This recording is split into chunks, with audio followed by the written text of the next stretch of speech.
guys, it's Julia. So today I'm going to be doing the yearbook book tag, and I was tagged in this by the creator Emma Books like a year ago when it was created, and I just haven't done it because I haven't felt like I have enough books to do it, because it's a really, to me it seems like a really big tag, and I'm like, oh no, there's gonna be so much overlap. But I decided, why not, let's just do it, because I really like the tag, and I shouldn't wait. I should do what my heart thinks I should do. So the first question is best cover, and obviously I have to go with my movie copy of The Mortal Instrument City of Bones, because it's the most beautiful cover I've ever seen in my life, and I just look at it every day and it makes me so happy next to my other ones that don't match it.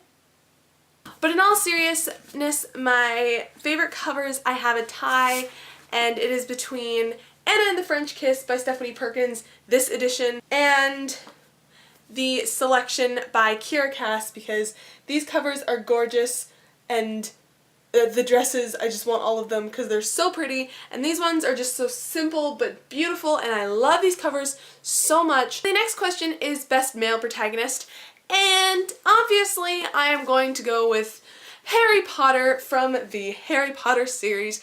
Harry Potter will always be my bae. Harry Potter is love, Harry Potter is life. Sorry to all you other male protagonists, I don't think there'll ever be a one that'll match up to Harry Potter for me, but you know, you can try. Next question is best female protagonist is Karu from Daughter of Smoke and Bone by Laini Taylor. Karu is just such an interesting character because there's so much to her that you don't know at the beginning of the book, and you learn so much more about her as she's learning more about herself, and there's just so many layers to her. Next question is, what is the best villain of all time? And for me, that is Bellatrix Lestrange from Harry Potter.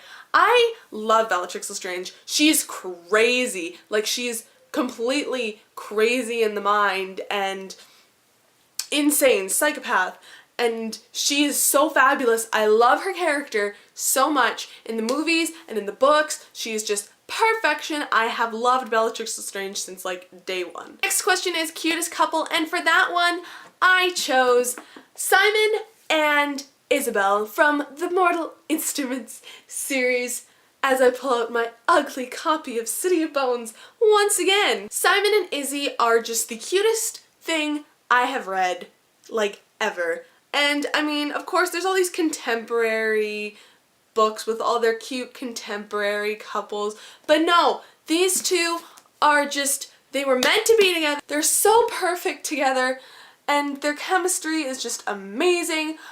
I love Simon and Isabel so much. They just sizzy, sizzy, sizzy, sizzy, sizzy, sizzy, sizzy, sizzy. The next question is coolest fictional world. Once again, we are pulling out the good old Harry Potter, because Harry Potter is reliable to me. Harry Potter is a safe place for me to go back to, so it seems in every single one of my tag videos, Harry Potter is the answer to about 90% of the questions. But who wouldn't want to live at Hogwarts? Who wouldn't want to go to the magical world? Who wouldn't want to be able to cast spells? Like, if you don't understand how much I want to be in this world, you obviously haven't read this book and realized how cool it would be to be a wizard. I just cry every day because I'm a normal human being and not one of these magical people. The next question is most interesting plot, and for that one I am going with The Night Circus by Erin Morgenstern. This story is so cool, and this plot is absolutely insane. It is so intricate, and there are so many little things about it that just pop out at you. The next question is the most overhyped book, and for me, that one has to be Divergent by Veronica Roth. Not specifically Divergent, but Insurgent and Allegiant just didn't cut it for me, and I don't know, when people say the Divergent trilogy was amazing, I kind of don't think that. Maybe it's just because I read Allegiant and Insurgent in such a hurry and I didn't really like them. Maybe I just need to reread them, but honestly, the Divergent trilogy is hyped up so much to be this amazing thing, and it's not that I don't like it, I just don't think it's deserving of all the hype it gets. The next question is most underhyped book, and I'm not really sure if this is really underhyped, but I found it in the bargain section of Indigo, and I don't know, this isn't one that I hear a lot about, so I'm putting this one as my answer, and it is The Statistical Probability of Love at First Sight by Jennifer E. Smith. I absolutely adore this book. It was adorable. The relationship between the two characters was the cutest thing ever, and I don't know, I just absolutely adored this book. It was the cutest thing, and it was just a sweet, short read. The next question is, what book would be the most likely to put you to sleep? And for that one, I have to go with Eve by Anna Carey. I got this from my friend, and I tried reading it, I just didn't like it. It was just boring to me. I don't know why, and I can't even remember what it's about. Like, it didn't stick out to me at all. Like, I don't even know what this book is about. The next question is, what book would be... The next question is the book that would be most likely to be picked up at a bookstore, and for that one, I chose Throne of Glass by Sarah J. Maas. I have still not read this book. Stop hating. I will read it. Calm down. I just have a whole pile of books to read right now. I never see it at bookstores. Like, it's always sold out. I can never find Throne of Glass in bookstores at all, or the sequels at all. Like, I can never find them. And there's been so much hype for this book, and it is everywhere. Everywhere I turn, it's like Throne of Glass, Throne of Glass, Throne of Glass, Throne of Glass. The next question is, what book is most likely to collect dust at a bookstore? And for that one, I chose I Am Number 4 by Pittacus Lore. I like it as much the second time around. And a lot of my friends really, really like this book, but personally, I'm not really a fan. I just didn't truly get into it. It just wasn't my thing. The next question is the book that is most likely to be reread, and for that one I chose The Hunger Games by Suzanne Collins. I have reread this book so many times because I love The Hunger Games so much, and I've reread the trilogy so many times. Like, it is so good.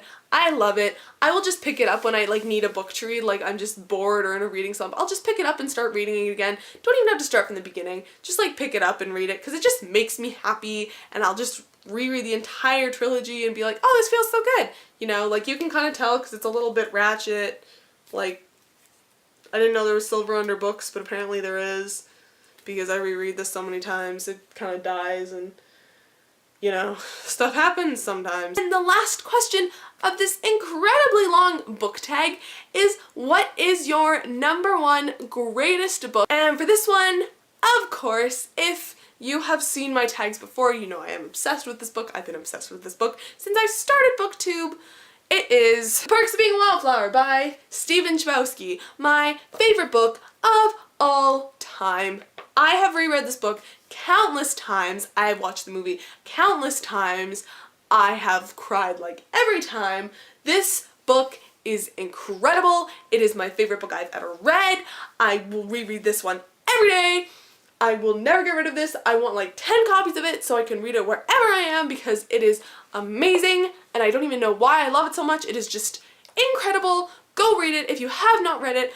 I highly recommend you do, because this book is absolutely incredible, and read it. That was the Bookshelf Yearbook Tag. I did it. Now there's a mess on my floor. This is great. Thank you to Emma for tagging me. This was very fun to do, very good challenge, very good for me to try and find different books to use instead of just Harry Potter. I kind of succeeded this time. Look at me go. Haven't done it. I tag you because it is fun and challenging, and I like it a lot. It is very good. I will see you guys in my next video. I love you guys, and yeah, bye.